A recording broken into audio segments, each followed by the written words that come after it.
So I'd like to welcome you all here today to the meeting of the Property Subcommittee on the 6th of November 2023. I'll just ask the clerk here, Jess, if we have any apologies.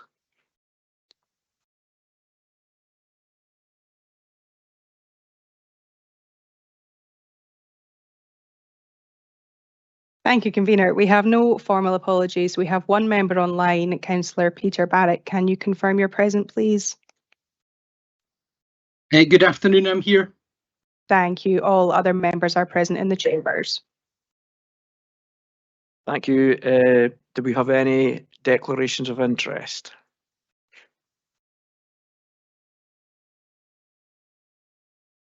I see no declarations of interest indicated in the chat, so I take it there are no declarations of interest. Can we move on to item 3, which is the minute of the previous meeting? And ask if we can agree and approve the minute of the Property Subcommittee of the 7th of August 2023. Thank you. Moving on to item 4, the Learning Estate Programme as a progress update, and I'd ask Greg Boland to introduce this report, please. Thanks. Thank you, Convener, and good afternoon, councillors. My intentions are today to run through the highlights within the main body of the report. Then I'll move on to the appendix and I'll pause after the project, and I'm happy to take any questions. I have Stephen Crawford, who's a strategic lead for property services with me, and also Brian Reid, who leads on the Learning Estate projects. So more than happy to answer any questions the committee might have today. Okay, so this report provides an update to the committee in relation to any of the Learning Estate projects since the last update on the 1st of May 23. So moving down within the main body of the report, in 6.3, we will see the new primary school at Bertha Park. We've now commenced the design of the new school. I have an update with regard to the content of the report, with regard to the Scottish Government's announcement to do with the Learning Estate Investment Programme. Unfortunately, I need to confirm today that Perth and Cross was unsuccessful. The Scottish Government have confirmed that our bid did meet the criteria for the bid process. However, obviously inflation on projects across the country, only 10 councils have been successful, and unfortunately Perth and Cross was not one of them. Moving on to 6.4, so the Blairgowrie Recreational Centre. We are now on site and the project is progressing well and is currently working to programme. Perth Academy School, as we're aware, it's a live environment, and we have a rolling programme of works to invest in improving the condition and the suitability of the school. The third phase of works with regard to refurbishment of classrooms and the ground floor pupil toilets have now been completed, and the fourth phase of works with regard to energy efficiency and the performance of the science block has now commenced in the summer. Perth Grammar School, similar to Perth Academy, we're working through a live environment, so it's a rolling programme of works to invest in improving the school. We completed in October of this year, replacement of the Assembly Hall roof and associated works were completed then, and currently we're due to go on site for Wi-Fi upgrades come December. Riverside Primary School in 6.7, I'm pleased to confirm that the school opened and is working operationally, and both the old schools of Balhowsie and Northmuirton are working well in the new primary school. And number 7 is part of looking at the forward planning of the Learning Estate. We're currently in negotiations regarding purchase of land for a new Braco Primary School, and they're reaching the later stages, and we'd hope to be able to sign an agreement to purchase new land for the school and to replace the Braco Primary School. So that's the main content of the report. So what I'll do now, as I said earlier, is move on to the appendix. I'll highlight anything that has maybe not been covered already, and then I'll take a pause and happy to take any questions. So the first one we have is in relation to Bertha Park Primary School. obviously we've started the design of the new school, and there was the announcement of the Learning Estate Investment Programme funding not being successful at Perthcanos, but the council does have £24 million set aside for building a new primary school. Nothing else to say, so I'm happy to take any questions. If members could indicate in the chat if they have any questions as we're moving through the reports, I'd be happy to take them. And I see that Councillor Cuthbert has 3 questions. So Dave, you can start off with your first one.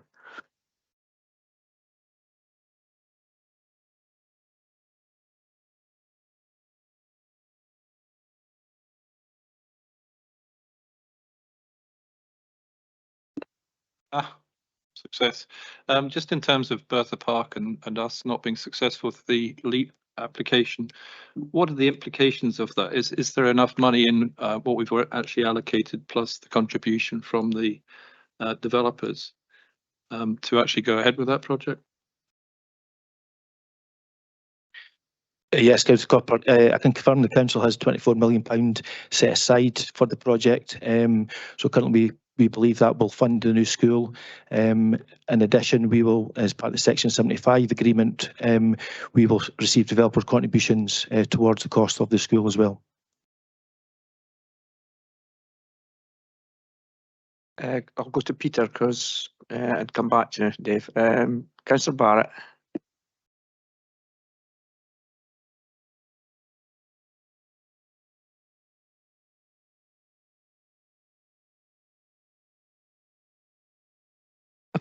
I think Councillor Barrett's maybe frozen, so I'll go for your second question, Councillor Cuthbert. Okay, it also related to Bertha Park. I note that it says that the is indexed the contribution from the developer. Can you tell us which index is that against? Is it RPI, CPI, or is it the construction index, or which one is it?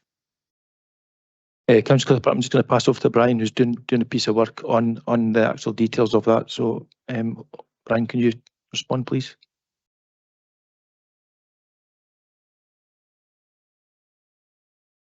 Hello. Yeah, it's actually our legal team and finance team who apply that, Councillor Cuthbert, so we would have to come back to you specifically. I'm not sure exactly which indices they are using at the moment as the particular terms for their calculations, so we don't deal with that directly as Education and Children's Services or Property, so we'd need to speak to our finance and legal colleagues exactly how that's indexed.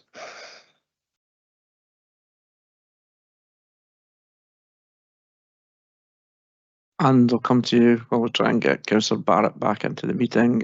So your third question, Dave. Thank you, Convener. Yeah, the third question relates to, it was in the Learning Estates Management Plan 2021 that came out in November of 2021. I can't see anything more recent, there may be something, but there were 3 schools that were listed in that we're not getting updates on. So I was really wanting some sort of idea of just what's happening with each of them. So there's Cleash Primary, Milnerthorpe Primary and Mouthall Primary. All those were listed as category C. So I'm just not altogether sure, have they ceased to be a project or have they been done, or where are we at with them all? So, Councillor Cuthbert, I'll respond regarding Cleash Primary School. Works were completed this summer, which was about improving the support services within the school and also the toilets. There's the further project which will commence a feasibility about replacing life expired buildings. So that's due to commence next year, which is more of a kind of major piece of work at Cleash Primary School. With regarding Milnerthorpe and Mouthall, are you able to just expand a bit more exactly what was actually said, just so I can make sure I respond appropriately? Yeah, and the school estates review, it said for Milnerthorpe Primary, it's category C as an overall rating, and it's currently under review. And for Mouthall Primary School, category C, and it's also currently under review. So that's the details that were in the summary. I'm going to pass over to Brian Reid. I know Milnerthorpe Primary School's had some works done to it, but maybe Brian can come in a bit more detail on both those specific schools, or equally Stephen, thanks. Okay, thank you, Greg. Yes, Councillor Cuthbert, the LEMP are indeed this paper only reports on kind of major capital projects that are moving forward. There is still works that go on in the background, and we report it back as part of the LEMP process every 3 years. So, for example, yes, at Milnathort there has been, the heating's been upgraded, the classrooms have all been upgraded, the AV and Wi-Fi's been upgraded. So there's been substantial works that have taken place there. There are new suitability surveys being done, and they will be reported on in due course. We're due by May next year to update all our suitabilities across the board. The LEMP's not due back, Learning State Management Plan. It comes every 3 years to committee, so it would be due to come back in November 24. That would be coming back. Similar with Mutual, there's smaller pieces of work being ongoing with upgrades that are major capital. So there's different ways that the suitability is looked at across the three schools. But again, happy to give you, Councillor Cuthbert, further detail separate out with this meeting about the exact works that have been taking place and been looked at there. Supplementary, yes. Yeah, just to say, is it possible to get these reported on in future reports? Just because, I mean, they were category C. I'm looking for reassurance that they're no longer category C. I know they're not in Perth, but they should also be reported on in the same way, I would have thought. Yes, I'm happy to do that, Councillor Cuthbert. I'm just looking at my colleague who's giving me the... Yes, so we will do that for you, no problem. Okay, thanks. I'll see if Councillor Barrett is back in, and if he's not able to ask his question, I can ask it for him. Thanks, convener. I don't know if you can hear me now. We can hear you now. Yep, thanks. Okay. Yeah, thanks for that. Got camera and mic problems. So, yeah, it does seem scarcely credible given all the experience and previous success that the council's had in applying for LEAP funding, that we would submit a bid that didn't meet the criteria. So, what reason have we been given for being unsuccessful? So, Councillor Barrett, just to confirm, Perth Glass Council's bid did meet the criteria. However, when due to the amount of money available, the focus was on councils who had funding previously. So that was one of the additional criteria to us being unsuccessful, and also a focus on schools that were in unsatisfactory condition. So that's where the money has been focused. So we did meet the criteria. There was further criteria added, which we then obviously weren't successful. So yeah, that's the decision of the Scottish Government. Yeah. Okay, thanks for that, Greg. Really disappointing, but thank you. Thanks, Bailey Ahern. Sorry.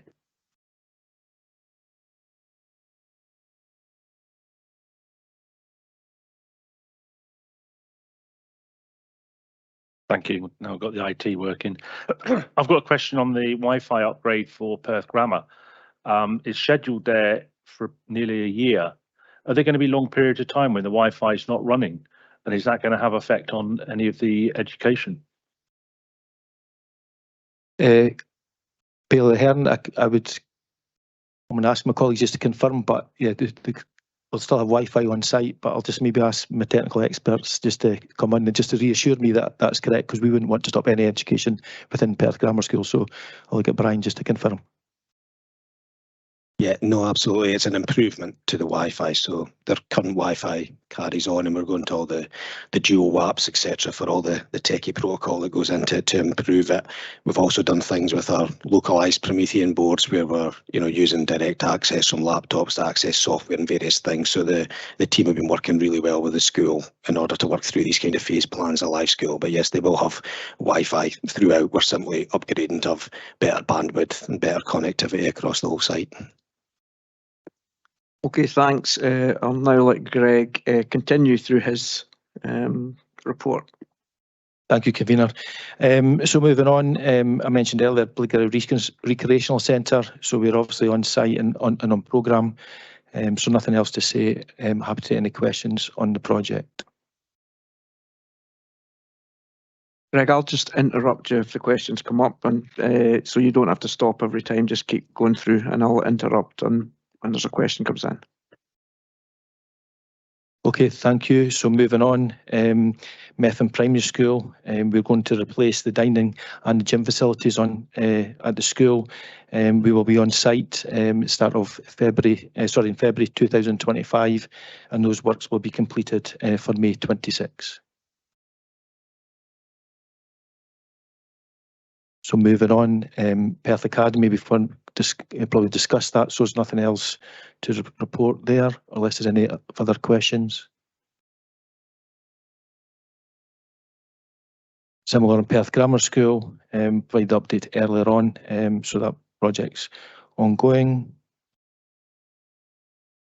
One we didn't touch on earlier, but it's a major project for the council, is the replacement Perth High School. So obviously we're on site and we're working to programme, so the school will become operational in August 25.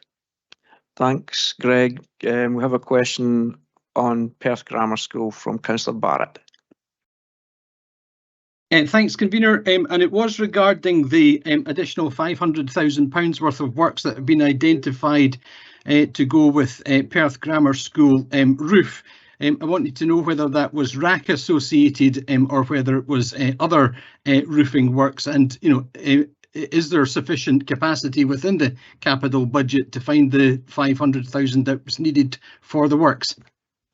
Thanks. I'll pass that to Stephen Crawford. Councillor Barrett, yes, it was the one part of the school estate that we found RAC on. We found that in February, and we scheduled it and programmed the work to complete over the summer holidays.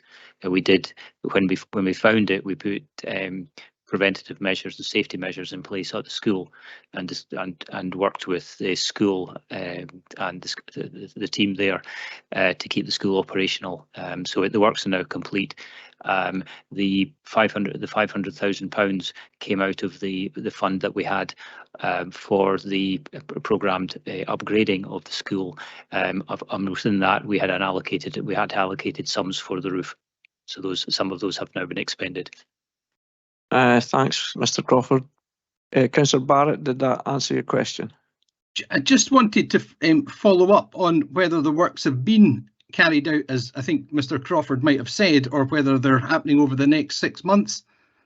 My understanding was that he said that they had been completed over the summer holidays, but he maybe wants to come back in. Councillor Barrett, if I could clarify, we've completed the roof. What they've got, we're continuing completing all the works around about that with the school now in terms of the making good. So the roof has been dealt with, but effectively the making good, there's some associated electrics and partitioning and decoration to complete the project. Those will continue. Okay, thank you, Councillor Barrett. Thank you. That's great. Thank you. Thanks. Next question is from Councillor Drysdale on Perth High School. Thank you, Convener. It's really good to see, as I drive past it fairly frequently, the significant progress being made on the new Perth High School. And I note that the construction completion projected date is now July 2025, with the school becoming operational for the start of the new school session in August 2025.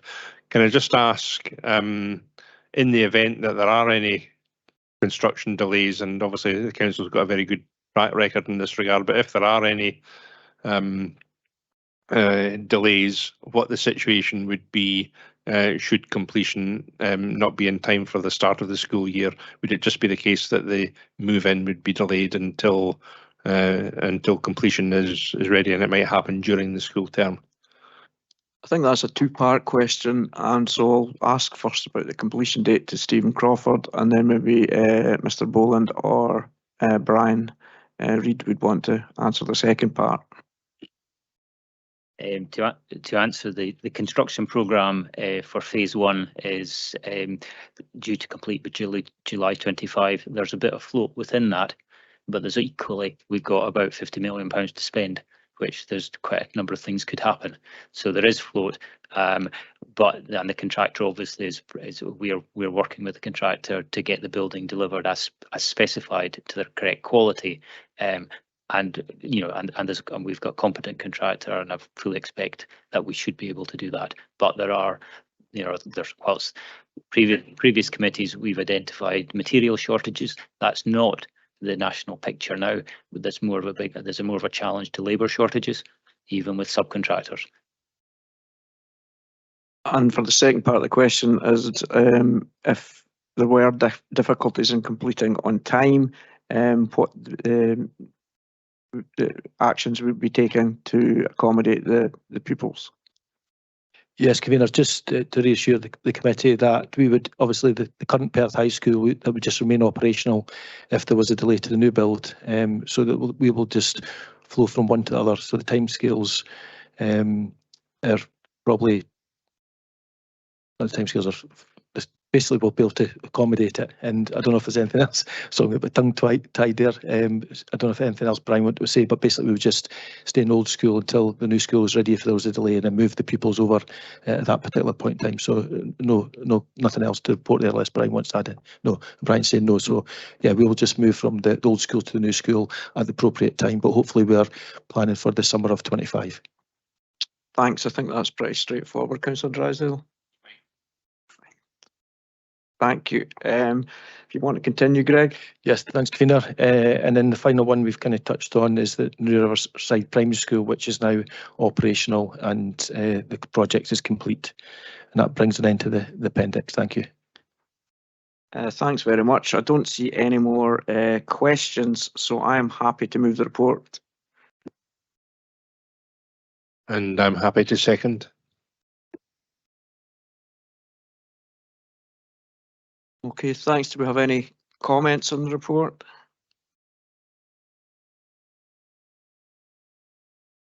Don't see any comments coming through. I'd just like to thank you for bringing this report to the committee today. And there's some positivity and some not so positive news in there. But can we agree the report, please? Thank you. So that ends the open session, and we'll now have to come out of this and go into the private session. Thanks.